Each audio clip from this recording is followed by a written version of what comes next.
अस्सलाम वालेकुम दोस्तों, कैसे हैं आप सब। मैं बिना फयाज एक बार फिर आपके साथ मैं शुरू कर रही हूँ सीरे हिजर बाई वहीबा फातिमा पार्ट 16।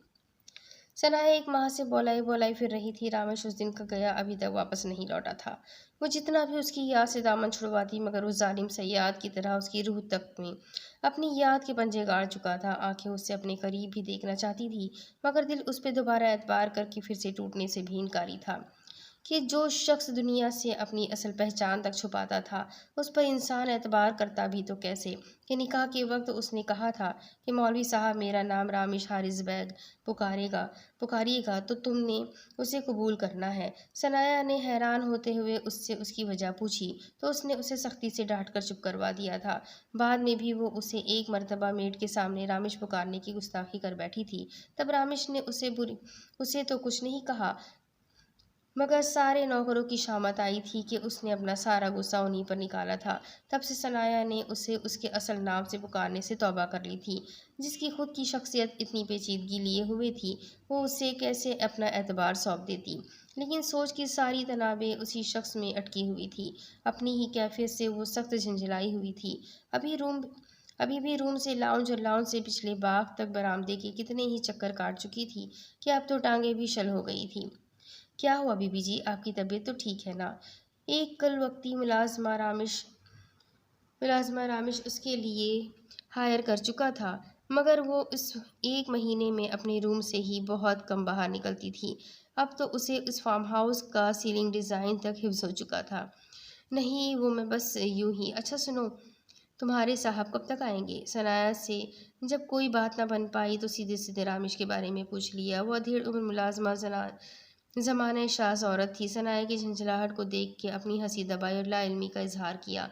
वो जान गई थी कि ये प्यारी सी लड़की उनके मालिक पे अपना दिल हार बैठी है मगर खुद से भी इकरार करने से डरती है। अच्छा जाओ मेरे लिए चाय बना लाओ, सर में दर्द हो रहा है मेरे। जी बीबी जी। मुलाजमा ये कहते ही किचन में चली गई और सनाया उस जालिम को कोसते लाउंज की वॉल मिरर विंडो के करीब आ रुकी। बाहर जो मीना बरस रहा था हर तरफ जलथल हो रही थी। जाने उसे क्यों रोना आ रहा था। जब ज्यादा ही दिल भर आया तो वो पिछली जाने बागीचे में चली आई। लॉन के बीचों बीच वो आंखें मूंद के खड़ी थी। सुनो सनाया, सोना सनाया। कि उसे दूर कहीं से उसी जालिम की आवाज़ सुनाई दी मगर वो अपना वहम समझ के उसे इग्नोर कर गई थी। बारिश की शरारती बूंदों ने उस पे छाई सारी कुल्फत बेजारी धो डाली। उसके दिल पे भी जो मोहब्बत वही बन के उतर आई थी। यकलख्त उसके दिल की दुनिया बदल गई थी। क्या मुझे उससे मोहब्बत है। उसने चुपके से अपने दिल से पूछा। धड़कनों की ताल ने अपनी लय बदली और उसके अंग अंग में सरशारी भर दी। इसी कैफियत में सनाया ने अपने बाजू खोले और आहिस्ता से घूमना शुरू कर दिया। हाँ, मुझे तुमसे मोहब्बत है रामिश, बहुत मोहब्बत है। उसकी जानलेवा सरगोशी पीछे खड़े वजूद पे फूलों की बरसात बनकर गिरी। सारा गुस्सा सारी जुनून सनाया के भीगे बदन की रहनाइयाँ बिखेरते वजूद और उस पे मज़ात उसकी मोहब्बत का इकरार रामिश को अपने खून के अंदर सरायत करता महसूस हुआ। सनाया जो गोल गोल घूम रही थी अचानक चकराने से उसके बिल्कुल सामने लड़खड़ाती हुई रुकी। मौसलाधार बारिश में वो अब भी उसकी शबीह को अपना इल्यूजन समझ रही थी। वो अपने ख्यालों में रामिश के संग दूर तक पहुंची हुई थी। एकदम चकरा कर रुकने से गिरने से बचने के लिए पास ही अंजीर के बड़े दरख्त से टेक लगाई। उसके कलोन की जानलेवा खुशबू हर सांस के साथ अंदर खींची। बहुत जालिम है आप, इतना भी कोई सताता है क्या। एक महीने से मैं बिल्कुल नहीं सोई क्योंकि आप मेरी नींदें चैन सुकून सब चुरा के ले गए थे। जालिम होने के साथ साथ पता है आप एक चोर भी है। मगर जो भी हो मेरे दिल के बहुत करीब हो गए हो। कोई इतना भी तंग करता है क्या। देखना जब मेरे पास आओगे ना आपको भी इतना ही सताऊंगी बल्कि बिल्कुल बात भी नहीं करूंगी। आप जितना भी मनाओगे बिल्कुल नहीं मानूंगी। ना ही आपको कभी बताना है कि मैं आपसे मोहब्बत करने लगी हूँ। आपको अपना एतबार सौंपना चाहती हूँ, ये नहीं कि मुझे अपना एतबार सौंपो। खुद के करीब करके दूर झटक देते हो। क्यों क्यों नहीं मेरे दिल की बात समझते कि ये पागल दिल अब सिर्फ आपको देखना चाहता है, महसूस करना चाहता है। रामिश उसकी हालत देख के महफूज हुआ क्योंकि मोहतरमा अभी तक ये सब ख्वाब समझ रही थी और रामिश के सामने ही दरख्त के तने से सर टिका के अपने दिल की हिकायतें शिकायतें बयान करती रही। अब एक बार तो रामिश का दिल किया कि उस पे अपने प्यार की बरसात कर दे, मगर आसमान से बरसती ये बारिश तो उसके लिए रहमत क्या नेमत भी साबित हुई कि आज अपनी लाइफलाइन के दिल की सारी बातें उसे पता चल गई थी। वो कुदरत के इस इत्तेफाक पे दिल से शुक्रगुजार हुआ, मगर जितना उस मोहतरमा ने उसका दिल चलाया था, अब थोड़ा तंग करने की सताने की उसकी भी बारी थी। रामिश ने आगे बढ़कर अपने बाजू उसके गिर्द बांधे और गिरफ्त मजबूत की। वजह मैडम का लरसता कांपता वजूद था, जो उस बेमौसमी बारिश और काफ़ी देर भीगने की वजह से अब बेजान होता महसूस हो रहा था। मगर वो मैडम जो अपने ख्यालों में डूबी उसकी खुशबू को खुद में उतरता महसूस करके, दिल के एहसासात बता के बरसती बारिश में अब नीले पड़ते होंठ और कांपते लरसते वजूद के साथ खड़ी थी। खुद को एक मजबूत और गर्म गिरफ्त में पाकर आहिस्ता से अपना सर उठाया तो नजरें सीधी उसकी खुमार भरी सुर्ख भूरी आंखों से टकराई।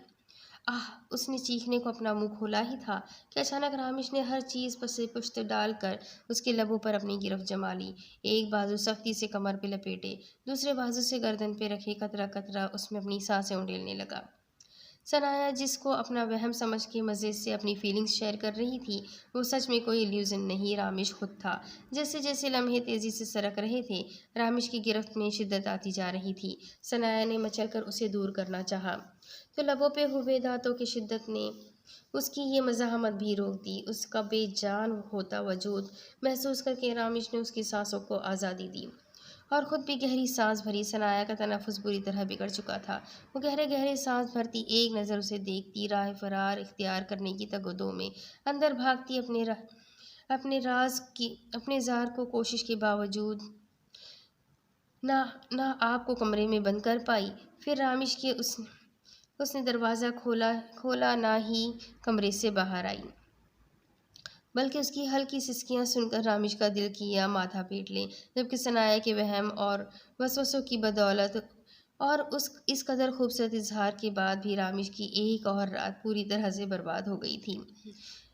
दूसरी तरफ गुफरान उजड़ी बिखरी सी हालत में उस कमरे में पड़ी थी। तकरीबन 1 माह हो गया था उसे इस जिंदान में कैद हुए। एक कुलवक्ती मुलाजमा उसके साथ हर वक्त मौजूद थी, जो उसका हर छोटे से छोटा काम करती थी, मगर वो उस दिन का यहाँ से गया वापस नहीं लौटा था। यहाँ उसके उसी कमरे में उसकी ज़रूरत का हर सामान पहुँचा दिया गया था, हालांकि उसके कपड़े भी, मगर सारे कपड़े मशरकी तर्ज के थे, जिन्हें पहनकर उसका तमाम वजूद खूबसूरती से छुप जाता था। उसने उनको कपड़ों या चीज़ों को लेकर कोई रद्द-ए-अमल ज़ाहिर नहीं किया था, जबकि सिकंदर का सोचना था कि शायद वो एहतजाज करे और सिकंदर को उसे फिर से सीधा करना पड़े, मगर ऐसी नौबत ही नहीं आई थी। वो फ्रांसर को सादा शॉर्ट फ्रॉक और ट्राउज़र में दुपट्टा कांधों पे फैलाए इस वक्त इस फार्म हाउस की स्टडी में किताबें देख रही थी, जब बाहर से उसे उसकी आवाज़ आई और उसकी दिल की धड़कन सुस्त पड़ गई।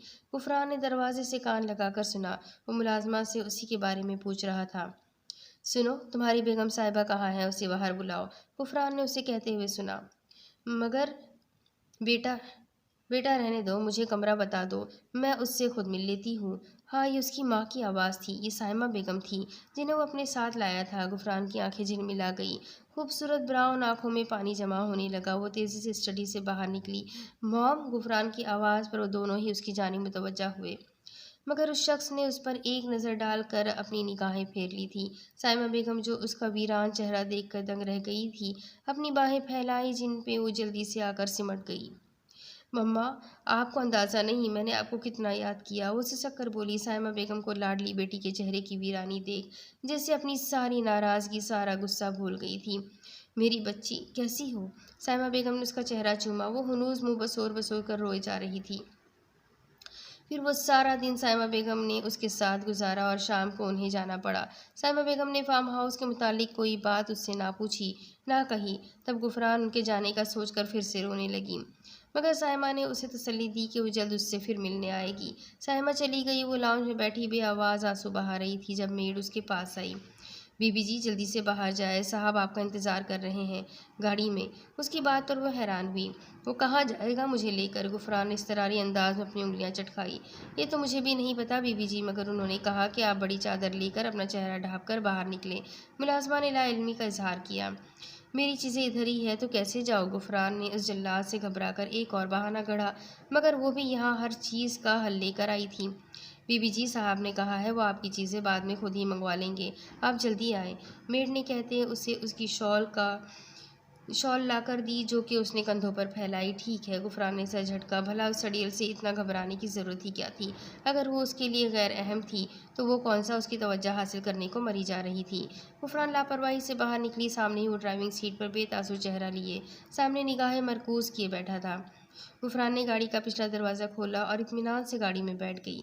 उसकी इस फजूल से हरकत के बावजूद सिकंदर ने खामोशी से गाड़ी चला दी।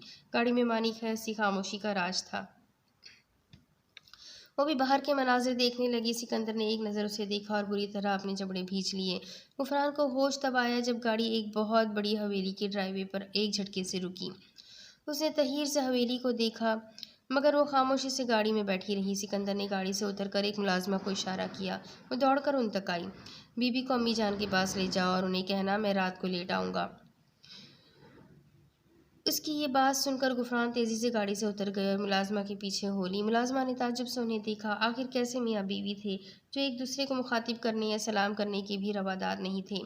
गुफरान मुलाजमा के साथ अंदर चली गई। सिकंदर ने एक गहरी सांस भरकर वहां से तेजी से गाड़ी निकाल ली। अजहात और उसके कैब के कुछ और लोगों को इमरजेंसी जहल में बुलाया गया था। तब उन्हें यहाँ आकर पता चला कि उन्हें एक मिशन के लिए फौरी निकलना है। वो जल्दी से मुताल्लिका मुकाम पर पहुंचे थे। वो चार जवान रस्सी के ज़रिए उस 3 मंजिला इमारत को बैक साइड पर बहुत मोहतात अंदाज में उतरे थे और अब चीते की तरह दबे पाँव फ्रंट सीट की जानिब बढ़ रहे थे। इमारत एक मिलिट्री कॉलेज की थी और वो सब जानते थे कि मौत के मुंह में घुस आए हैं। कितने लोग हैं? आज़ाद ने खामोशी से सरगोशी की। 4 से 5 लोग बच्चों के पास हैं। एक आदमी ने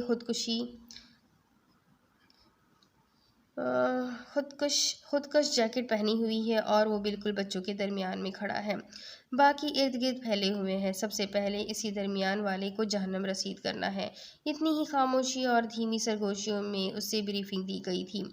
ओके, मुझे रेडी करो। आज़ाद के कहने की देर थी जब उससे बुलेट प्रूफ जैकेट पहनाई गई, बम डिस्पोजेबल लिबास पहनाया गया। सर, बहुत रिस्क है, कभी भी कुछ भी हो सकता है। अगर ज़रा सी खता हो गई, आधे इंच से भी निशाना खता हो गया तो वो आदमी आप समेत इस पूरी इमारत के परखच्चे उड़ा देगा। एक जवान ने फिक्रमंदी से कहा। फिक्र मत करो जवान, मेरे जैसा हर जवान अपनी ज़िंदगी में इसी लम्हे इसी पल का पल पल इंतज़ार करता है जब मालूम हो कि अपने और शहादत के दरमियान बस इसी 1 इंच का फासला बाकी है। आज़ाद की आंखों की चमक देखने के काबिल थी। उसने मजबूती से खुद को एक रस्सी से बांध लिया। अपनी राइफल अपने हाथ में लेकर उसने निशाना बांधने के लिए खुद को बिल्कुल तैयार किया। दिलों की धड़कनें बढ़ने लगी। जज्बा दिल ने बहादुरी और जुर्रत को बढ़ावा देकर उकसाया। मौत बिल्कुल सामने बाहें फैलाए जैसे खड़ी थी और वो उस मौत की बाहों में समाने को बिल्कुल तैयार खड़ा था। ओके अजीज़ वतन, जस्ट डू इट, अजहाद दबे दबे पुरजोश लहजे में बोला और रस्सी के ज़रिए उस मेन हॉल में लम्हे में कूद जाता था। जब अजहाद सर, एक जवान ने उसके कंधे पर हाथ रखा और खामोशी से मिशन अबॉर्ट का इशारा कर दिया। आज़ाद ने फटी फटी आंखों से पीछे मुड़कर देखा। ऐन मकसद की तकमील तक पहुंचने से पहले ये किसके ऑर्डर्स थे कि इसे अपना मिशन अबॉर्ट करना पड़ा? What's wrong? वो झिंझिलाया। सर, ऐन आखिरी लम्हात में इस मिशन के अबॉर्ट करने के ऑर्डर्स आए हैं, एक सिपाही ने उसे बताया। किसने दिए ये ऑर्डर्स? सर, यशम सुल्तान खानज़ादा ने, सिपाही ने चुपके से बताया। व्हाट? तभी वहाँ अफरा तफरी सी हुई थी जब अचानक कहीं से वो शख्स उसी शान शौकत से वहाँ ज़हूर पजीर हुआ। कैप्टन, कोई रिस्क नहीं लेना चाहता। अपनी जैकेट और सामान मुझे दे, आपकी जगह मैं लूँगा। यशम सुल्तान खानज़ादा की रौबदार आवाज़ ने वहाँ मौजूद सब सिपाहियों का खून गरमा दिया था। लेकिन सर, आज़ाद ने बुझे दिल से कुछ कहना चाहा। नो मोर आर्ग्यू कैप्टन। यशम सुल्तान खानज़ादा की संजीदा दो टोक आवाज़ ने उसे चुप करवा दिया। सिर्फ 1 मिनट में यशम सुल्तान खानज़ादा रस्सी बांधकर आज़ाद की जगह हॉल में कूदने को बिल्कुल तैयार था। दूसरी जानिब आज़ाद अच्छे से जानता था उस शख्स ने आखिरी लम्हात में ये ऑर्डर क्यों और किस लिए दिए थे। वो क्यों उसके नसीब की मौत को अपने नाम लिखवा लेना चाहता था। सर, ये आप अच्छा नहीं कर रहे मेरे साथ। आज़ाद की शिकवा कुना लहजे पर उसके कदम अपनी जगह पर पल भर को ठिठक कर रुके, मगर उसके लबों पर एक आसूदा सी मुस्कुराहट रेंग गई थी। टेक केयर कैप्टन, मेरी वसीयत याद रखना, लिटिल चैम्प का नाम यशम रखना। सरगोशी में कहते वो 1 सेकंड भी ज़ाय किए बगैर एक रोशनदान से इस बड़े हॉल में कूद गया। तभी फिजा एक जोरदार धमाके की आवाज़ से गूंज उठी। अजहद की आंख हॉस्पिटल के सर्द से कमरे में खुली थी। वो गायब दिमागी के आलम में काफ़ी देर हॉस्पिटल की छत को घूरता रहा। फिर आहिस्ता आहिस्ता सब याद आता गया। शमस सुल्तान खानजादा ने वहाँ जंप किया था जहाँ पर वो दहशतगर्द खड़े थे। उसकी गन से निकलने वाली गोली शिद्दत दहशतगर्द के दिल के मकाम पर आर पार हुई तो वहीं ढेर हो गया। तब अजहद और उसके साथियों ने बाकी सब इस लहबरा दर्द लहबर दहशतगर्दों से पर इकट्ठे हमला किया था। उन्होंने मज़ाहमत के तौर पर भारी फायरिंग भी की थी और रॉकेट लॉन्चर का भी इस्तेमाल किया, जिससे फ़िज़ा एक धमाके से गूंजी। इस सारी लड़ाई में शम के बाजू पर गोली भी लगी थी और अजहद के सर पर कोई चीज़ लगने से वो मामूली ज़ख्मी हुआ, मगर जल्द चोट के बाद बेहोश हो गया था। होश गुम होने से पहले उसने यशम सुल्तान खानजादा को अपने ऊपर झुके पाया था। कैप्टन, तुम ठीक हो? अपनी आंखें खोलो, डैम इट! वो बुलंद आवाज़ में चिल्ला रहा था। अब अजहर जब होश में आया तो उसके लबों को बेइख्तियार ही एक खूबसूरत सी मुस्कुराहट ने छुआ था। क्या था वो शख्स? उसकी शख्सियत व किरदार की खूबसूरती ने, उसकी शानदार पर्सनैलिटी ने शुरू दिन से अजहर को बेतहाशा मुतासिर किया था। हाँ, वो अच्छे से जानता था कि वो सोहन से इश्क करता है। ये भी समझ गया था सोहन उससे नहीं बल्कि यशम सुल्तान खानजादा से मोहब्बत करती है।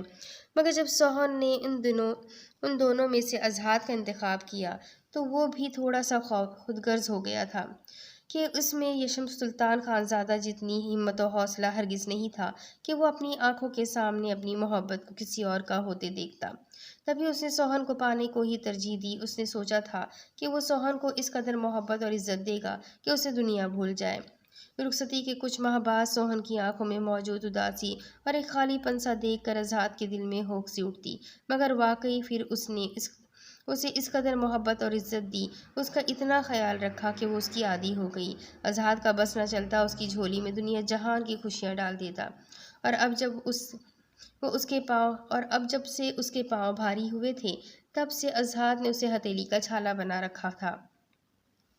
उसकी सोच की तनाबे फिर से उसी शख्स पर आकर टूटी जो अपने इश्क की खुशी की खातिर उसके सर पर आई हर मुसीबत अपने सर ले लिया करता था। आज भी तो उसने यही किया था। वो उसी के बारे में सोच रहा था। तभी शम्स सुल्तान उसके कमरे में दाखिल हुआ। उसके बाजू पर पट्टी बंधी हुई थी। उसे खुद को आराम की ज़रूरत थी, मगर वो यहाँ इसके कमरे में मौजूद था। अजहर को शक से अकीदत सी महसूस हुई थी। इस दुनिया में भी वो जाने किस दुनिया का बासी था। शायद वो गुजरे ज़माने का कोई पाकीज़ा दिल रखने वाला बंदा था जो भटक कर इस ज़माने में चला आया था। कैसे हैं आप कैप्टन? तबीयत ठीक है ना? उस शानदार से शख्स ने उसके सामने खड़े होकर अपनी पुश्त पर हाथ बांधकर उससे उसकी तबीयत का पूछा तो वो बेइख्तियार मुस्कुरा दिया। यशम ने उसे देखकर आईब्रो झुकाई। क्या बात है captain? I think you need a checkup again. दिमाग में चोट वोट आ गई है शायद, यशम ने कहा तो वो खिलकर हंस दिया, मगर खामोश रहा। यशम सुल्तान खानजादा को उसकी आंखों में आज नमी सी महसूस हुई थी। सर, एक बात कहूँ? अगर कभी मुझे कुछ हो जाए तो आप उसका ख्याल रखिएगा, क्योंकि मुझे मालूम है आपसे ज़्यादा उसका ख्याल कोई भी नहीं रख पाएगा। आज़ाद का लहजा सादा था, मगर इन अल्फाज ने अगले बंदे के सीने में भावड़ सा जला दिया था। व्हाट द हेल, ये क्या बकवास कर रहे हो आप captain? Are you in your senses? I am so sorry sir. Azad बेहद शर्मिंदा हुआ। क्या सोचकर आपने ये बात मुझसे की है कैप्टन? यशम का चेहरा सुर्ख पड़ गया था। सर, यकीन करें, ऐसा महसूस हो रहा है जैसे ये बात मैंने खुद से नहीं कही, शायद मुझसे कहलवाई गई है। आज़ाद ने बिस्तर से उठते उसके सामने बाअदब खड़े होते हुए कहा। Forget it, you may go now. Yasham ने संजीदगी से कहा, मगर आज़ाद वहीं खड़ा रहा। क्या बात है कैप्टन, क्या परेशानी है? यशम ने अब उसे गहरी निगाहों से देखा था। सर, मैं ये कन्फेस करना चाहता हूँ कि मैं आप जितना ब्रेव नहीं हूँ, ना ही आप जितना हौसला और हिम्मत है मुझ में। अब ये सोचता हूँ कि किसी का पाकीज़गी भरा दिल ना दुखा हो मेरी वजह से। अल्लाह ताला नाराज़ ना हो जाए मुझसे। अजहर ने ज़मीन की जानिब देखते हुए कहा। यशम लम्हा भर को चुप सा हो गया। शायद वो उसकी बात की गहराई को पा गया था। फॉरगेट इट कैप्टन, सब नसीब के खेल होते हैं। आसमान में मकबूलियत और कबूलियत के ज़ाब्ते बहुत अलग होते हैं। अक्सर ज़मीन वालों के धुतकारे हुए बंदे आसमान वाले के लाडले होते हैं। अल्लाह ताला ने आपको आपके हर दुख दर्द और महरूमी के बदले आपको खूबसूरत इनाम से नवाजा। ये इस बात का इशारा है कि आप बहुत अच्छे और नेक दिल हैं। यशम ने उसका कंधा थपथपाया। तभी यशम का फ़ोन पर रिंग हुई। उसने फ़ोन अटेंड किया था। ओके जवान, मुझे अभी जाना होगा, अपना ख्याल रखिएगा, यशम ये कहता हुआ बाहर निकल गया। अजहात ने भी काउंटर पर जाकर अपने डिस्चार्ज पेपर्स बनवाए और घर के लिए निकल पड़ा। यशम अपने अपार्टमेंट में लौटा तो अरीब लाउंज में ही उसका मुंतजिर था। क्या हुआ है, कोई ख़ास बात? यशम ने उसकी जानिब देखते हुए पूछा, मगर उसने नफ़ी में सर हिला दिया। अरीब ने अकबर खान को हुक्म दिया कि अपार्टमेंट के अंदर बाहर दोनों जानिब से हर जगह लॉक लगा दे। कोई भी आए तो कहे वो घर पर नहीं है, क्योंकि इस वक्त उनकी गाड़ियाँ भी पोरच में मौजूद नहीं थी। चलो मेरे साथ, अरीब ने कहा और वो यशम के कमरे में चले गए। यशम के कमरे के फर्श से कारपेट हटाई और एक ज़मीन दोज़ दरवाज़ा खोला। वो लोग सीढ़ियाँ उतर कर एक छोटे से बेसमेंट में आए, जहाँ एक बहुत बड़ा सॉफ्टवेयर सिस्टम मौजूद था। अरीब ने एक फ़ोन कॉल मिलाई और फ़ोन स्पीकर पर डाल दिया। मैं काफ़ी अरसे से मिस सनम नामी बला के पीछे पड़ा हुआ था। सर ने उसकी तस्वीर भेजी है, देखना चाहोगे वो मिस सनम आखिर है कौन? अरीब ने कहा और लैपटॉप पर तेज़ी से उंगलियां चलाने लगा। कुछ ही सेकंड्स के बाद लैपटॉप पर जो तस्वीर नमूदार हुई उसे देख यशम सुल्तान को अच्छा खासा बड़ा धचका सा लगा था। यशम को लगा वो अगला सांस नहीं ले पाएगा। सीने में दिल बहुत बुरी तरह सुकड़ कर फैला। उसका चेहरा सफ़ेद पड़ गया और अब जो फ़ोन कॉल पर उसे ब्रीफिंग देते उस पर हुक्म सादिर किया जा रहा था। यशम सुल्तान खानज़ादा का इस वक्त दिल किया कि वो ख़ुद को ही ख़त्म करके ये किस्सा ही ख़त्म कर डालें। पर यहाँ से उसकी नाराज़गी उस वक्त शुरू हुई जब अमेरिका में अपने बाबा के सामने यशम ने कन्फेस किया कि वो किसी और से मोहब्बत करता है। मगर उसके बाद अचानक से दुआ ज़हरा ने उस पर परिहा से निकाह का दबाव डाला और अपनी इज्जत उसके कदमों में रखने की कोशिश की। तब यशम सुल्तान खानज़ादा ने हर चीज़ भुलाकर बस अपनी कही बात की लाज रखने को, अपनी ज़बान का पास रखने को, परिहा से निकाह की हामी भरी थी। और ऐसा उसने अपने पूरे होश हवास में दिल की रजामंदी से किया था। वो ये तकदीर का लिखा समझकर कबूल कर ही चुका था। जब ऐन निकाह के दिन अरीब ने उसके सर पर एक नया बम फोड़ा। वो जानता था परिहा उसके मामले में बहुत शिद्दत पसंद है, मगर ये नहीं पता था कि वो इस हद तक जाएगी कि उसकी वजह से उसका तशख़्ख़ुस तक मजरूह होकर रह जाएगा। तब उस दिन उसे पता चला कि उसके फ़ोन नंबर और फ़ोन डेटा के साथ किसी ने छेड़छाड़ की है, और ये किसी और ने नहीं, मैडम परिहा खानज़ादा ने किया था, जिसका भारी नुकसान उसे उठाना पड़ा। काफ़ी सारे दुश्मनों तक उसकी वजह से उसकी इन्फॉर्मेशन लीक हो गई थी। काफ़ी नुकसान हुआ। उसे कुछ वक्त के लिए सस्पेंड भी होना पड़ा था। उसकी बात का उसे इतना गम गुस्सा था कि वो ऐन निकाह के वक्त उसे छोड़कर पाकिस्तान चला आया। मगर यहाँ पहुंचकर उसे पेदर पे मज़ीद कई धचके पहुंचे थे। कोई अशरफ कमाल को बुरी तरह ब्लैकमेल करके उनकी बेटी का निकाह उनके बेटे से करवाने की धमकी दे रहा था। वो भी कोई और नहीं, परिहा खानज़ादा ही थी। क्या खूब दोस्ती और मोहब्बत निभाई थी परिहा ने कि सिर्फ अपने जुनून और ख़ुदगर्ज़ी में वो यशम सुल्तान खानज़ादा का तशख़्ख़ुस और फिर उसकी ज़िंदगी की सबसे बड़ी खुशी दांव पर लगा गई थी। उस पर ही बस नहीं हुई, यहाँ आकर भी उन्हें मज़ीद चैलेंजेस का सामना करना पड़ा। सोहन की रुखसती के बाद भी परिहा के जुनून इंतकाम में रत्ती बराबर भी फ़र्क नहीं पड़ा था। उसकी फितरत इस कदर गासिब और हासद बन चुकी थी कि उसने सोहन पर कातिलाना हमले तक करवाए थे। ये सब उसके इल्म में ना था, मगर फिर भी यशम सुल्तान खानज़ादा की कमर सही मायनों में उस दिन टूटी थी जब उसे पता चला कि परिहा उससे मोहब्बत नुमा दुश्मनी निभाने में किस हद तक जा चुकी है। किसी ने उनके दुश्मन के साथ हाथ मिलाया था और उनके मुसलसल इन्फॉर्मेशन लीक हो रही थी। सोहन पर कातिलाना हमला, उनसे वो USB ड्राइव छीनने की कोशिश, सब किसी अपने ने की थी। और अब यशम सुल्तान खानज़ादा की खाली खाली निगाहें बस लैपटॉप की स्क्रीन पर ही जमी हुई थी। वो चाहकर भी गद्दारी के इस तूफ़ान के आगे बांध पा रहा था। तब उसे फ़ोन कॉल पर जो ब्रीफिंग दी जा रही थी वो यशम सुल्तान खानज़ादा को हर एहसास और जज्बात को, उसके तशख़्ख़ुस को, उसके वजूद को ज़िंदा दरगोर करने को काफ़ी थी। रात का वक्त था और अब उनके इस अपार्टमेंट के लाउंज में दाजी सुल्तान और सुलेमान खानजादा मौजूद थे। उनके सामने ही यशम सुल्तान चेहरे पर सर्द और सपाट तासुरात लिए बैठा। उसकी पुश्त पर सोफे के परे अरीब सुलेमान खानजादा और अपनी पुश्त पर हाथ बांधे खड़ा था, जबकि दाजी के दाएं जानिब परीहा अपने चेहरे पर खुद साख्ता यासियत तारी किए बैठी थी। आखिर यशम सुल्तान, तुम बता क्यों नहीं देते कि हमारी बूढ़ी जानों से कौन से जन्म का बदला ले रहे हो? आखिर क्यों शादी नहीं करना चाहते तुम? क्या मसला है तुम्हें? दाजी की दुख भरी आवाज़ पर वो लब भींच कर रह गया। दाजी, मैं आपको बता चुका हूँ कि मैं अभी शादी करना ही नहीं चाहता, यश ने सपाट लहजे में कहा। तुम बताओ, आखिर तुम हमें क्यों ख्वार करना चाहते हो यशम? हम ऐसा क्या करें कि तुम इस शादी के लिए राज़ी हो जाओ? ऐसा क्या करें जो तुम्हारा दिल बदल जाए? तुम जो कहोगे हम करने को तैयार है, जैसा भी चाहो वैसा होगा। ये मेरे जुड़े हाथ देखो, तुम्हारे आगे हाथ जोड़ता हूँ, खुदा के लिए निकाह कर लो परीहा से। राजी ने रोते हुए यशम सुल्तान के आगे हाथ जोड़े तो उसने तड़प कर उनके हाथ तेजी से थामे। ये आप क्या कर रहे हैं दाजी? बंद करिए ये इमोशनल ड्रामा। अच्छा, मैं परिहा से निकाह करने को तैयार हूँ, मगर मेरी बस एक छोटी सी शर्त है।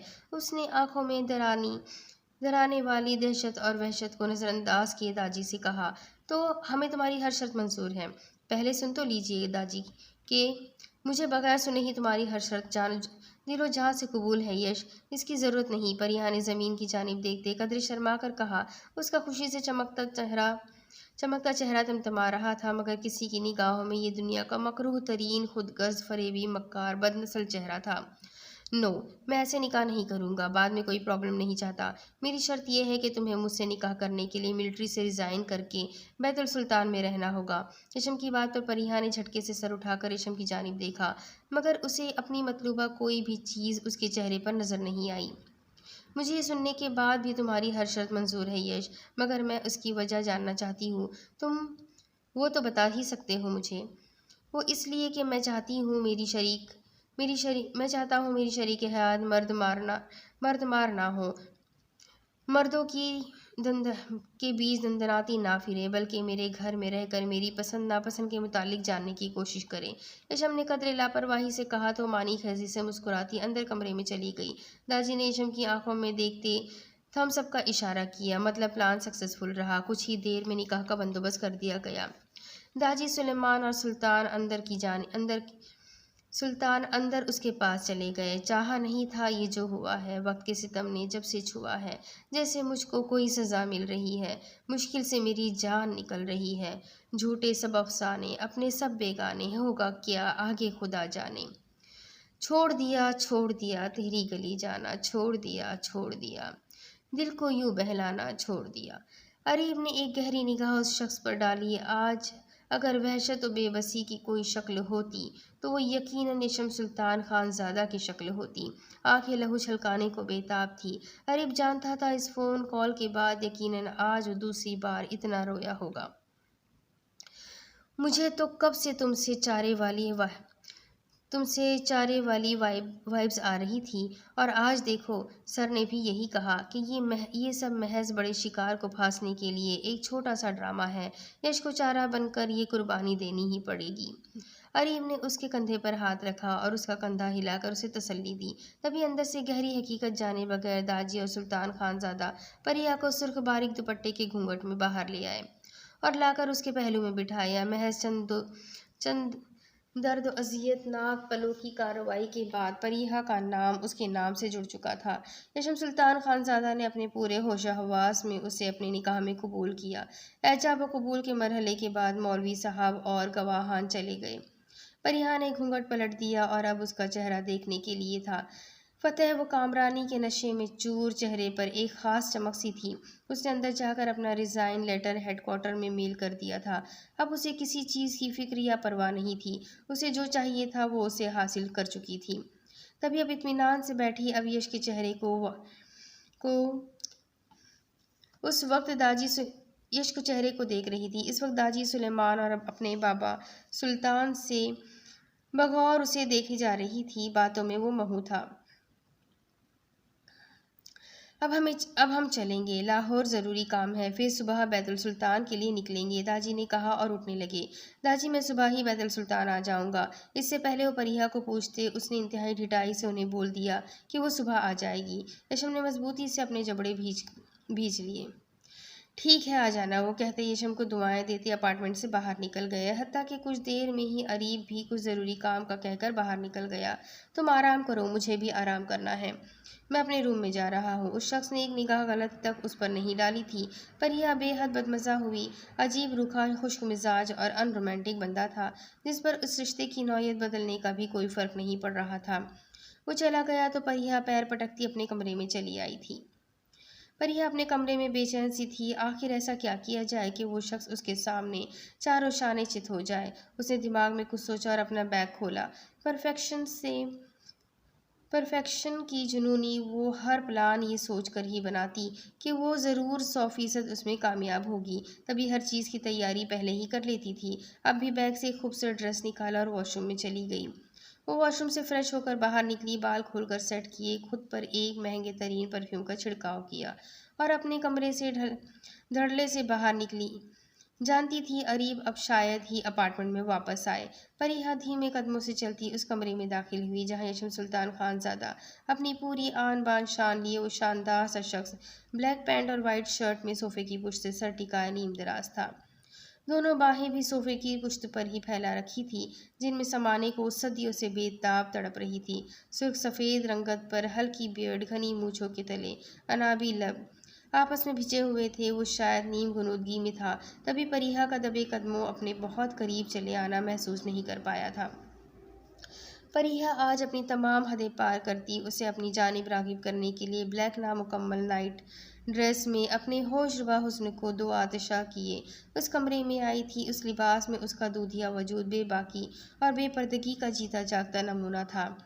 वो आकर धीमे से उसके दाएं पहलू से लगकर बैठी, उसके दिल की मकाम पर हाथ रखकर उसके दाएं गाल पर अपने लब रख दिए। यशम ने अपनी आंखें खोली और इस गैर मुतवक्का सूरत हाल से गम, गुस्से और तैर से पागल होते वो एक झटके से सोफे से उठ खड़ा हुआ, उससे यूं दूर हुआ जैसे किसी अछूत ने उसे छू लिया हो। इस पर मतजाद उसका नीम अरिया लिबास देखकर यशम का रहा सहा टेम्पर भी लूज होने लगा था। ये क्या बेहूदगी है परिहा, पागल तो नहीं हो गई हो, दिमाग खराब हो गया है क्या तुम्हारा? गेट लॉस फ्रॉम हियर, वो हलक के बल चिल्लाया। यश, इतना हाइपर क्यों हो रहे हो? बीवी हो तुम्हारी, कोई गैर नहीं, परिहा ने संजीदगी से उसकी जानिब देखते हुए कहा, जो उसकी जानिब से अपना रुख बेदर्दी से मुड़ चुका था।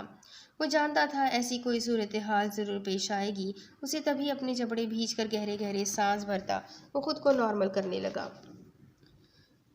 पर यह अभी रुखसती नहीं ली है मैंने, इसीलिए अपने रूम में जाओ। यशम ने अब की बार 1000 कोशिश के बाद नॉर्मल लहजा इख्तियार किया। यश, अगर रुखसती नहीं ली है तो मुझे आर्मी से रिज़ाइन करवा कर बैतुल सुल्तान में क्यों रखना चाहते हो? मेरे रिज़ाइन करने की शर्त क्यों रखी निकाह के लिए? परिहा ने उसकी पीठ को घूरा, जबकि यश को उसका लहजा मशकूक लगा और ये उसके लिए अच्छा नहीं था। वो इसलिए कि मैं नहीं चाहता मेरी इज्जत मर्दों के बीच दंदनाती फिरती रहे। वैसे भी तुम्हें पता है मुझे खाने पीने में क्या पसंद है क्या नहीं, तो मम्मा से यही सब कुछ सीखना भी। यशम ने अब की बार बिल्कुल नॉर्मल और बेतासुर लहजे में कहा था। वो मुस्कुराती हुई फिर से उसके करीब आई। यशम ने अपना फ़ोन अपनी पुश्त पर दोनों हाथों से थाम लिया। मुझे नहीं पता था तुम इतने कंजर्वेटिव हो। परिहा फिर से उस बेहुदा तरीन लिबास में उसके सामने आई तो यश का दिल किया यहाँ से कहीं गायब हो जाए। अजीब घुटन सी महसूस हुई। यश, मैं बीवी हूँ तुम्हारी, तो अगर तुम्हें ज़रूरत है मेरी तो मैं तुम्हारी हर ज़रूरत पूरी कर सकती हूँ, मुझे कोई एतराज़ नहीं होगा। वो दिल नशीन से लहजे में कहती उसके कुशादा सीने पर अपने दोनों हाथ रख गई थी। मगर मेरी गैरत को ये गवारा नहीं कि रुखसती से पहले मैं तुम्हें दागदार करूं, इसलिए सुबह होते ही तुम हवेली जाओगी। बहुत जल्द मैं फूफू से रुखसती ले लूँगा, यशम ने संजीदगी से कहा। परिहा ने उसकी शर्ट के सबसे ऊपरी बटन पर हाथ रखा और उसे खोल दिया। यश, मेरी बरसों से दिली ख्वाहिश है कि मैं तुम्हें शर्टलेस देखूं। क्या तुम मेरी ये ख्वाहिश अभी पूरी कर सकते हो? प्लीज़, उसके करीब होते खुमारी भरे लहजे में कहते परिहा ने एक हाथ उसकी गर्दन पर रखा और अपना चेहरा उसके चेहरे के करीब लाते अपने लब उसके लबों पर रखने की ख्वाहिश में थोड़ी ऊपर हुई, मगर यशम ने पूरी ताकत से उसे परे झटक कर उससे दूर फेंक दिया। वो अंधे मुंह कारपेट पर गिरी थी। ये क्या बेगैरती है परिहा, शर्मो हया नाम की कोई चीज़ भी होती है? झिझकना शर्माना औरत का जेवर है। जिससे एक मर्द अपनी औरत की जानिब राग़िब हो सकता है, मगर तुमने तो अपनी हर हद पार कर दी है। अपनी इज़्ज़त नामूस को दो कौड़ी का कर दिया मेरी निगाहों में। तुम सोच नहीं सकती मुझे तुमसे, तुम्हारे इस बेपर्दा वजूद से कितनी घिन और कराहियत महसूस हो रही है। मैंने कभी किसी औरत पर हाथ नहीं उठाया, मगर आज दिल कर रहा है तुम्हारी ये बेपर्दा खाल ही खींच लूँ। वो हलक के बल चिल्लाता उस कमरे से जाने लगा, जब परिहा बेतहाशा रोती हुई उसकी पुष्ट से लिपटी।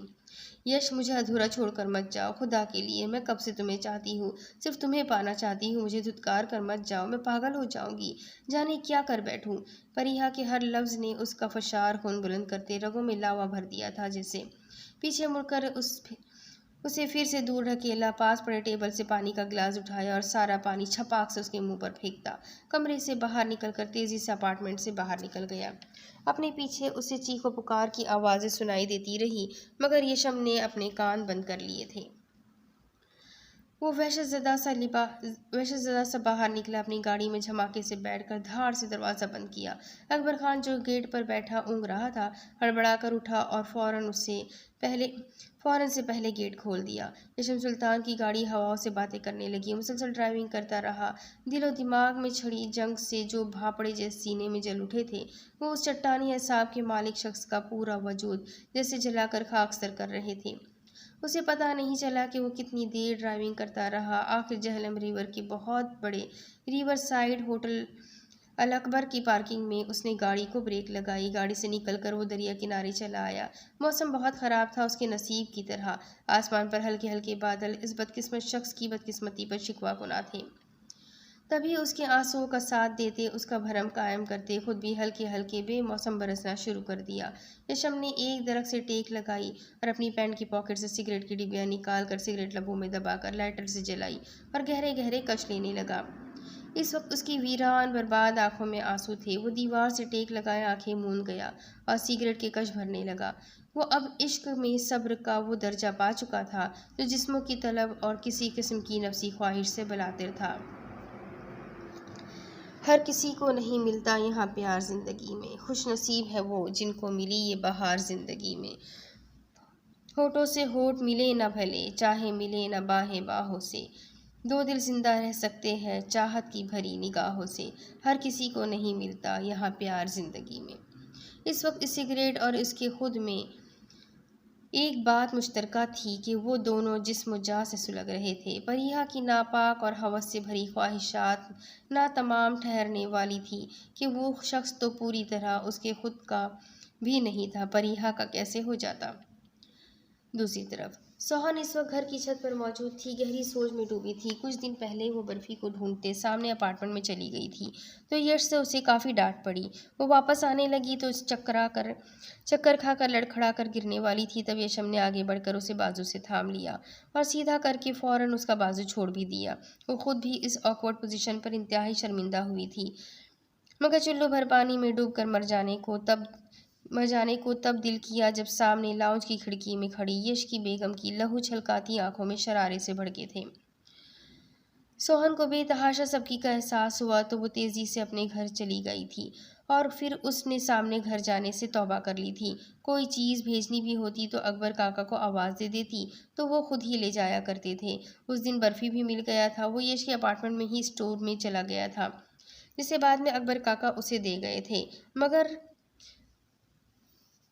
वो जाकर रूम में फंस गया था। उसे खुद उस कदर शर्मिंदगी हुई कि उसने दोबारा यश और उसकी वाइफ को अपनी शक्ल तक ना दिखाई थी। काफ़ी दिन डिस्टर्ब रहने के बाद आखिर वो उस वाक़े को सरे से भूल गई।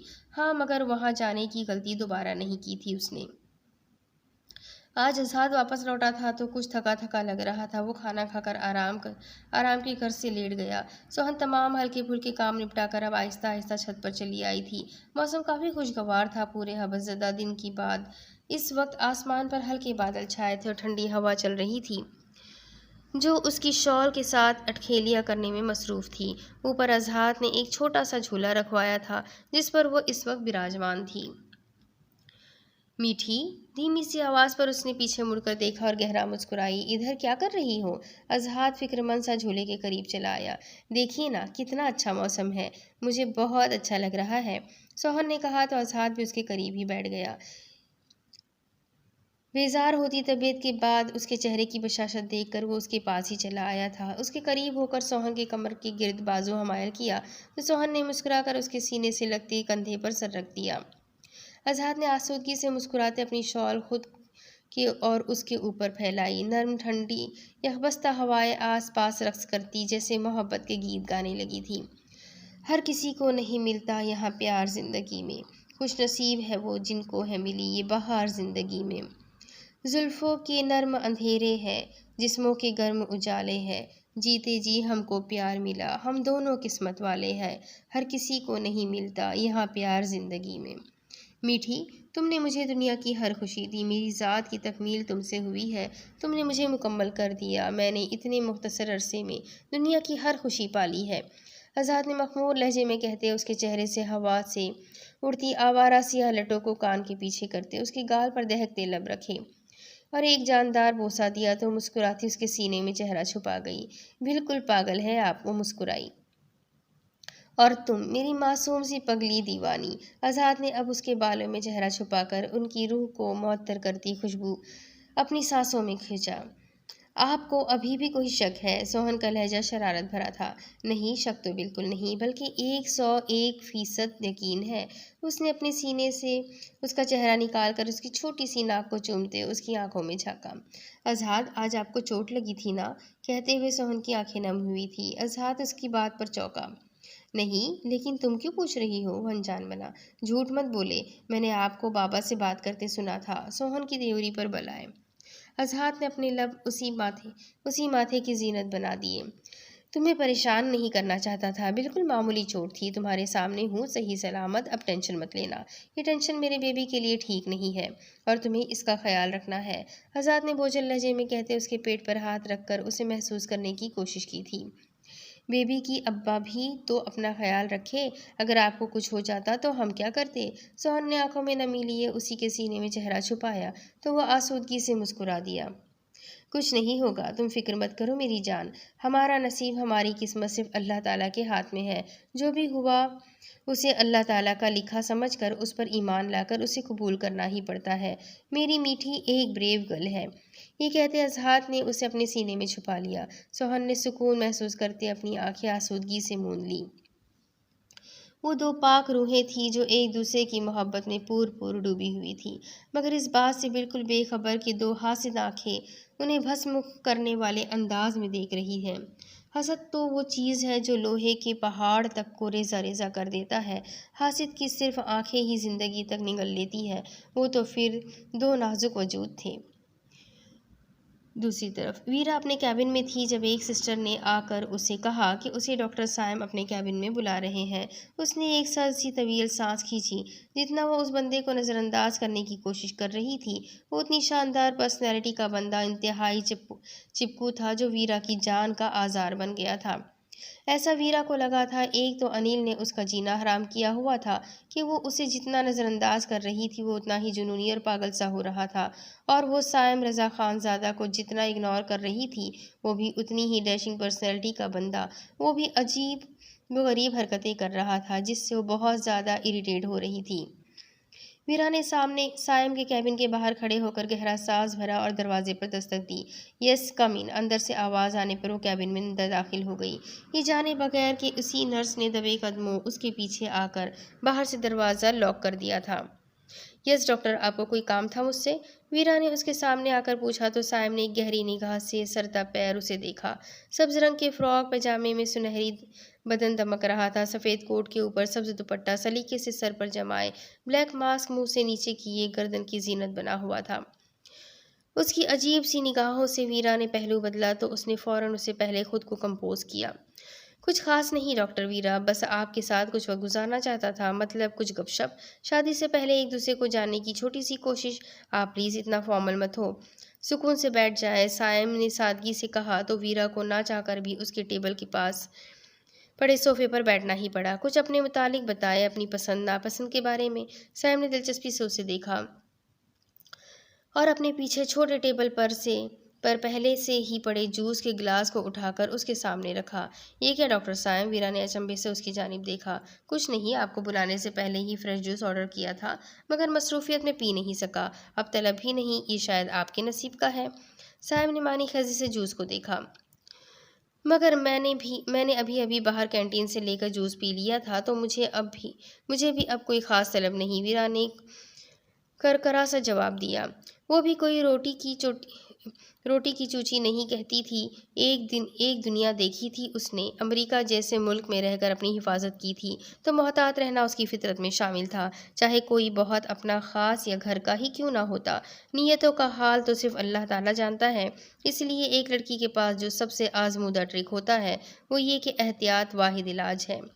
आपको तो दिल भी रखना नहीं आता डॉक्टर वीरा, कि आप अपने मंगेतर का दिल रखने को 2 घूंट पी लेती। मगर नहीं, शायद आपको मुझ पर एतबार नहीं, इसीलिए ऐसा रूड बिहेवियर है आपका मुझसे। साइम ने अच्छा खासा बुरा मुंह बनाते तेज लहजे में कहा, तो वीरा भी लब भींच कर रह गई। ऐसी कोई बात नहीं है डॉक्टर साइम, ऐसी ही बात है डॉक्टर वीरा, आपको मुझ पर एतबार नहीं। मुझे एतबार है आप पर, इतनी सी बात को क्यों अना का मसला बना रहे हैं? मगर मेरा दिल अभी नहीं है। रबिश, अगर दिल नहीं है तो अपनी बात साबित करने को 2 घूंट ही पी ले, तो मैं समझ जाऊंगा कि आप सच कह रही हैं। ओके फाइन, वीरा ने सपाट लहजे में कहते जूस का गिलास उठा लिया और इस नीम पागल आदमी से अपनी जान छुड़ाने को गिलास अपने लबों से लगा लिया। अभी वीरा जूस का घूंट भरती के दरवाज़ा धड़धड़ाने की आवाज़ पर वे एकदम अपनी जगह से उछली। जूस उसके कपड़ों पर गिरकर उन्हें दागदार कर गया। वीरा ने नामहसूस अंदाज में ग्लास वापस टेबल पर रख दिया और वो दरवाजे की जानिब मुतवज्जा हो गई, जबकि साहिम का खौफ चेहरा देखने के काबिल था। वीरा, बाहर से अनिल की एक गुर्राहट नुमा दहाड़ सुनाई दी। वो हॉस्पिटल उसे लेने आया था। बीजान और औसगुल की तबीयत खराब हो गई थी, तो वो साइमा बेगम के कहने पर उनके लिए वीरा को लेने आया था। मगर यहाँ हॉस्पिटल में हर जानिब देख कर नाकामी के बाद जब उसे पता चला कि वो डॉक्टर साइम के कैबिन में है, तो अनिल को लगा उसका पूरे का पूरा वजूद भाबड़ बनकर जलता खाकसर हो जाएगा। तभी वो रगों में खौलते हुए लहू के साथ वार्ड बॉय से पूछकर आंधी तूफान बना साइम के कैबिन की जानिब आया था। उसने नोट किया था वहाँ एक नर्स खड़ी, जैसे पहरा दे रही हो। अनिल को कैबिन की जानिब आता देख आए बाए शाये करती वहाँ से खिसक गई थी। उसने दरवाज़ा खोलने की कोशिश की तो पता चला वो लॉक है। अनिल को लगा उसका वजूद रेजा रेजा होकर हवाओं में बिखर जाएगा। तभी उसने पूरी ताकत से दरवाज़ा धड़धड़ाया। उसने वीरा का नाम पुकारा, मगर तब अंदाज़ा हुआ दरवाज़ा बाहर से लॉक्ड है और चाबी उधर ही जहाँ वो नर्स बैठी थी उसकी चेयर के नीचे पड़ी थी। उसने बिजली किसी तेज़ी से चाबी उठाकर दरवाज़ा खोला और धाड़ से अंदर दाखिल हुआ। वीरा एक झटके से अपनी जगह से खड़ी हुई। क्या हुआ अनिल, सब खैरियत तो है ना? वीरा उसकी जानिब बढ़ी, मगर उसने अपना हाथ उठाकर उसे कुछ भी बोलने से रोक दिया और सायम की जानिब बढ़ा, जो गड़बड़ा कर अपनी जगह से खड़ा होता अब वीरा के पीछे आ खड़ा हुआ था। क्या हो रहा था यहाँ? तुमने वीरा को अपने कैबिन में बुलाकर दरवाज़ा बाहर से लॉक क्यों करवाया था? वो नर्स बाहर पहरा क्यों दे रही थी? आखिर चल क्या रहा था यहाँ? अनिल की आंखों में लहू उतरा हुआ था। साइम रजा खान ज़्यादा बहुत बुरी तरह गड़बड़ाया था, मगर फिर उसने खुद को संभाला और तेज़ी से वीरा का दाया हाथ थाम लिया। कुछ खास नहीं, अपनी फियांसी के साथ कुछ प्राइवेसी चाहता था, यही मकसद था और कुछ नहीं। मगर तुम टपक पड़े कबाब में हड्डी बनकर, सारा मूड गारत कर दिया। साहब ने ढिठाई से कहा तो अनिल के एक जोरदार मुक्के ने उसे दिन में ही चांद तारे दिखाई दिए और इस अचानक हमले से समझ नहीं पाया और लड़खड़ाकर सोफे पर गिरा। वीरा का हाथ भी उसके हाथ से छूट गया। अनिल, ये क्या कर रहे हो तुम? वीरा ने उसका बाजू पकड़ते चिल्लाकर कहा, मगर वो बुरी तरह उससे दूर झटक गया। शट अप, वो हलक के बल चिल्लाया, एक जगह पर चुपचाप खड़ी रहो, नहीं तो यहीं ज़मीन में गाड़ दूंगा। वो चिल्लाकर कहता फिर से सायम की जानिब मुतवज्जा हुआ। सायम ने तेज़ी से उठकर अनिल को एक मुक्का जड़ दिया, मगर अनिल ने जवाबी कार्रवाई करते उसका दूसरा गाल भी अपने धमाकेदार मुक्के से सजा दिया। वो फिर सोफे पर गिरा। अनिल, स्टॉप दिस नॉनसेंस, क्या कर रहे हो ये? यहाँ कुछ नहीं हो रहा था, वीरा चिल्लाए गई, मगर यहाँ सुन कौन रहा था? अब की बार अनिल ने उसे संभलने का मौका दिए बगैर जूस का गिलास उठाकर जबरदस्ती उसका मुंह खोलकर वो जूस उसके हलक में उंडेलना चाहा। सायम ने हाथ पैर चलाए, जिसके नीचे में जूस आधा उसके ऊपर गिरा, मगर हलक में भी 2-3 घूंट उतर ही गए थे। अनिल, छोड़ो उसे, वीरा ने अनिल का गिरेबान दबोचा, मगर अब सामने का मंजर देख उसकी आंखें हैरत और सदमे से फटी की फटी रह गई कि सायम अपना चकराते दिमाग को पकड़कर सोफे पर लड़खड़ा सा रहा था। वीरा ने अपने मुंह पर हाथ जमाकर अपनी चीखों का गला घोटने की कोशिश की। तो क्या ये शख्स उसके साथ कुछ गलत करने वाला था? मगर क्यों? आह! वीरा की चीख बुलंद हुई कि टेबल पर पड़ी सीजर्स उठाकर अनिल साइम की कलाई पर फेर चुका था। ये क्या कर रहे हो अनिल? पागल हो? छोड़ो उसे, वो मर जाएगा। वीरा ने जुनूनी को गिरेबान से पकड़कर झंझोड़ डाला। तभी अनिल सीजर्स वहीं फेंक कर वीरा का बाजू दबोचे उसे लिए उस शैतान के कैबिन से बाहर निकला। वीरा उसके साथ घसीटते चली गई। वो हॉस्पिटल के बैरूनी जानिब जाने के बजाय उसे लिए दूसरी जानिब जा रहा था। अनिल छोड़ो, क्या कर रहे हो? सब देख रहे हैं, वीरा ने दरस्तगी से कहा, मगर वो नाक की सिद में लंबे लंबे डग भरता चले गया।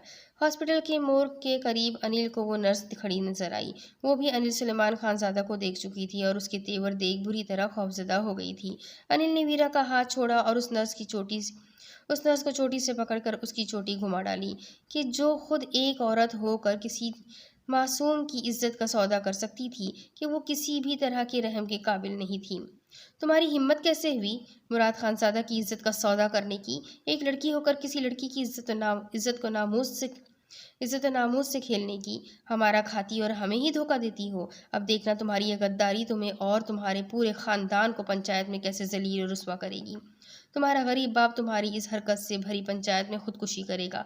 तुम्हारी माँ किस किस को वजाहतें देगी और फिर आखिर खुद को और अपने बच्चों को जहर दे देगी। यही चाहती थी ना तुम?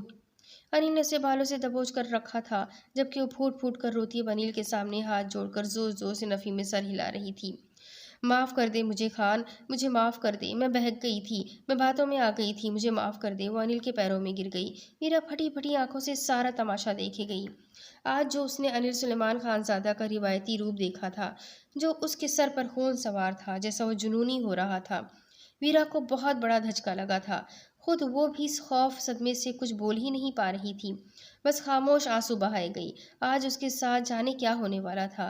वो साइम रजा खानजादा इतने बड़े ओहदे पर होने के बावजूद, इतना पढ़ा लिखा होने के बावजूद इंतहाई घटिया और बगैरत निकला था। अनिल ने उस नर्स को नज़रअंदाज किया। वो गिड़गिड़ाती रही और वो वीरा का हाथ पकड़कर अब उसे लिए हॉस्पिटल से बाहर निकल आया। पार्किंग में पहुंचकर वो गाड़ी तक आया और एक झटके से उसका हाथ छोड़कर उसे गाड़ी का दरवाज़ा खोला।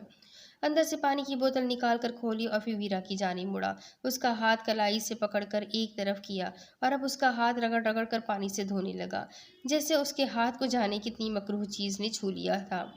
अनिल, ये क्या पागलपन है? क्या कर रहे हो तुम अपने होश में तो हो? वीरा ने मचलकर उसकी गिरफ्त से अपनी कलाई छुड़ाने की कोशिश की। बोतल जमीन पर पटक कर वो अब उसकी जानिब मुड़ा था। इसे बा इसे बाजुओं से दबोच कर अपनी गाड़ी से लगाया। क्यों? तुम्हें ही शिकवा था कि मैं तुम्हें प्रोटेक्ट नहीं करता। अब कर रहा हूँ तो तुम्हें क्या तकलीफ हो रही है? अनिल ने भी चिल्लाकर कहा। वीरा को ऐसा लगा जैसे आज वो उसके बाजुओं की हड्डियां चटका देगा। मैंने प्रोटेक्ट करने का बोला था, ये पागलपन के मुजाहरे करने को नहीं। ये तुम किसी को जान से ही मार डालो, वीरा ने घुराकर कहा। हमारा खानजादों का प्रोटेक्ट करने का अंदाज तो ऐसा ही है। क्यों नहीं पसंद आया? अनिल ने दांत पीस कर कहा, जैसे अभी तक सायम का तस्वुर करके दांत कचकचा रहा हो। वाकई वीरा को अब समझ आई कि वो वहाँ उसे क्यों प्रोटेक्ट नहीं करता था, कि जितना आज वो जुनून खैजी दिखा चुका था, वहाँ एक हद कत्ल तो कर ही चुका होता। तो ये वजह थी कि वो क्यों वहाँ खुद पे गुस्सा हावी नहीं होने देता था। मगर अब सवाल ये था कि यहाँ ऐसा क्या हो गया था कि वो भी पूरी तरह एक रिवायती खानजादा बन गया था। अनिल, तुम सचमुच पागल हो गए हो। छोड़ो मेरे बाजू, मुझे दर्द हो रहा है, वीरा कर रहा उठी। तब अनिल ने उसके बाजू अपनी चट्टानी गिरफ्त से आज़ाद कर दिए, मगर कलाई से पकड़कर गाड़ी में ढकेला।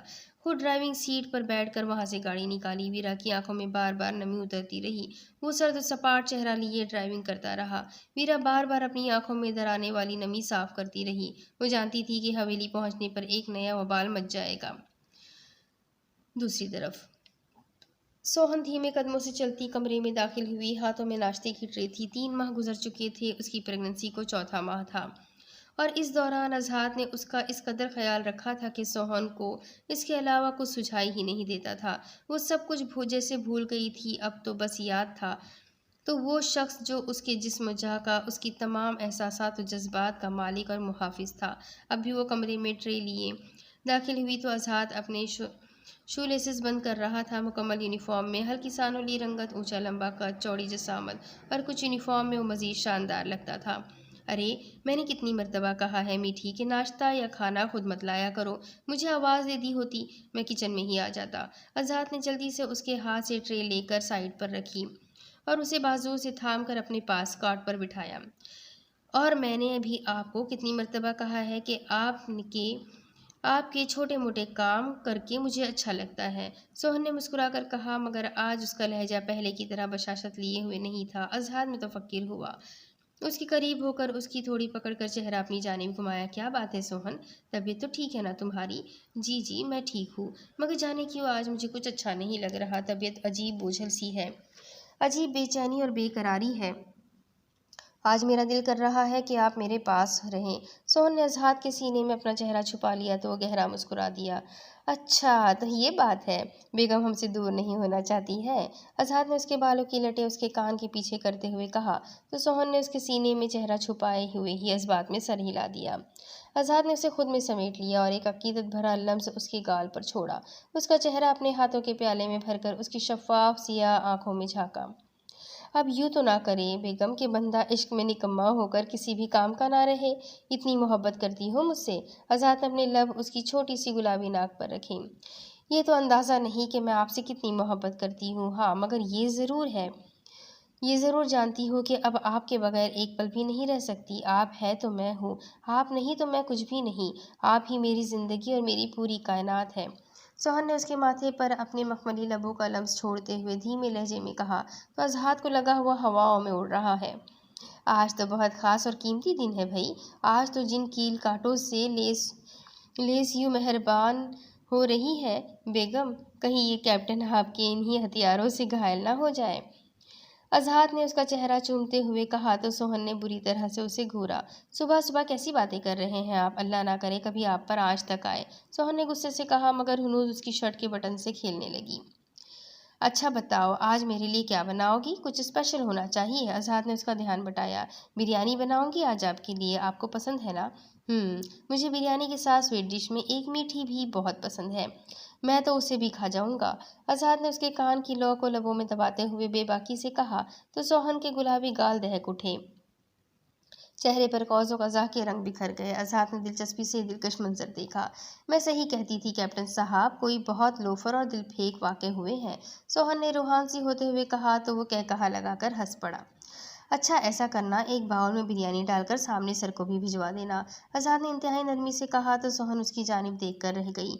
वो उसके यूँ देखने से मुस्कुराया और एक मर्तबा फिर उसका माथा चूमा।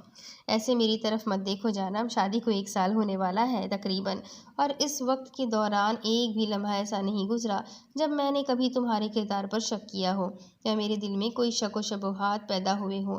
मुझे कभी तुम्हारा सामने जाना बुरा नहीं लगा, क्योंकि मैं जानता हूँ हम तीनों का सबसे बड़ा ताल्लुक एहतराम का रहा है। हम में इंसानियत का ताल्लुक है, एक वादे का, वफाशुआरी का, कुर्बानी का, एक अनदेखा अनजाना मगर एक अछूता ताल्लुक, जिससे ये कमज़र्फ छोटी सोच, छोटी जहनीत के मालिक दुनिया कभी समझ ही नहीं पाई, ना समझ सकती है। सर ने जब तुम्हें बाहिफाजत एबटाबाद से निकाला था तब बाबा ने उन्हें अपना बेटा बनाया था, और वो आज तक मेरी तरह ही अपने बेटे होने का हक अदा कर रहे हैं। अपने फुर्सत के लम्हात अपार्टमेंट से ज़्यादा बाबा के पास गुजारते हैं। मैंने बहुत कोशिश की कि बाबा को अपने पास लाने की, मगर उन्होंने हमेशा ये कहकर टाल दिया कि उस घर में अम्मी जान की यादें बसी है जिनसे वो अलग नहीं हो सकते। तभी सर उनके पास अक्सर वहीं वक्त गुजारते हैं। मैं उनका वो एहसान ज़िंदगी भर नहीं भूल सकता। जब मेरी गैर मौजूदगी में रात के वक्त तुम पर मर्डर अटैक हुआ और उन्होंने तुम्हारी जान बचाई, और उन्होंने हमारे लिए क्या क्या किया, उसकी लिस्ट बहुत तवील तर है। ये बेहिस और छोटी जहनीत के लोग कभी इंसानियत के रिश्ते को समझ ही नहीं पाएंगे। काश मैं लोगों से पूछ सकता कि क्या किसी का किसी से इंसानियत का, इज्जत का, एहतराम का रिश्ता नहीं हो सकता जो हमारा सर के साथ है। इसीलिए कह रहा हूँ मेरी जान कि अपने जहन पर जोर मत दिया करो। कोई कुछ भी कहे, तुम सिर्फ मेरी हो। तुम्हारे इखलाक और किरदार का गवाह मैं हूँ। कोई कुछ भी कहे, मुझे रत्ती बराबर भी फ़र्क नहीं पड़ता। इसीलिए तुम भी ज़्यादा मत सोचा करो। आज़ाद ने मुस्कुराते हुए उसकी आंखों में झांका जहां नमी दर आई थी। अब क्या हुआ है मेरी जान को? आज़ाद ने झुककर उसकी भीगी पलकें मज़ीद उछल की। आज मेरा दिल चाह रहा है कि आप मेरे पास ही रहे, कहीं भी मत जाए, वो रूहान से होकर कहते फिर से उसके सीने से लिपट गई। मेरी बेगम ख्वामखा सेंटी हो रही है और मेरे बेबी को भी परेशान कर रही है। आज दरअसल जहलम में एक बहुत बड़े शॉपिंग मॉल का इफ्तिताही प्रोग्राम है, जहाँ पर होम मिनिस्टर आ रहे हैं, ड्यूटी लगी है वहाँ पर। जाना बहुत ज़रूरी है मेरी जान। अगर जाना इतना ज़रूरी ना होता तो कम से कम आज तो कभी नहीं जाता। आज़ाद ने उसे नरमी से समझाया तो उसने इस बात में सर हिला दिया। आज़ाद उससे अलग हुआ और अपना वॉलेट, मोबाइल और गाड़ी की चाबी उठाई। चौहान उठकर खड़ी हो गई। वो बाहर निकला तो वो भी कच्चे धागे से बंधी बाहर निकल आई। आज़ाद ने बाहर निकलकर दुम हिलाते बर्फ़ी पर हाथ फेरा। बर्फ़ी ने अपने जबड़े में उसकी पैंट जकड़ ली। लो और सुनो, आज तो ये बर्फ़ी भी अपनी मालकिन की तरह टची हो रहा है। आज़ाद हंस दिया तो सोहन भी हंस दी। आज़ाद ने बर्फ़ी को पीछे करते खुद को उससे छुड़ाया। वो नाराज़गी का इजहार करते हुए बुरी तरह भौंकने लगा। आज़ाद गेट तक आया। आज़ाद, सोहन ने उस दुश्मन जहाँ को पुकारा जिसका जाना आज उसकी जान का आधार बन रहा था। आज़ाद ने पीछे मुड़कर देखा। सोहन ज़रा तेज़ी से उस तक आई और उसके सीने से लिपट गई। आज़ाद आसूदगी से मुस्कुराया। ये तो बहुत गलत बात है बेगम। ये शिद्दतें, ये मोहब्बतें कभी शब-ओ-वसल के ख़ास लम्हात में भी हम पर लुटाई जाती तो ठीक से उन्हें खराज भी पेश करता।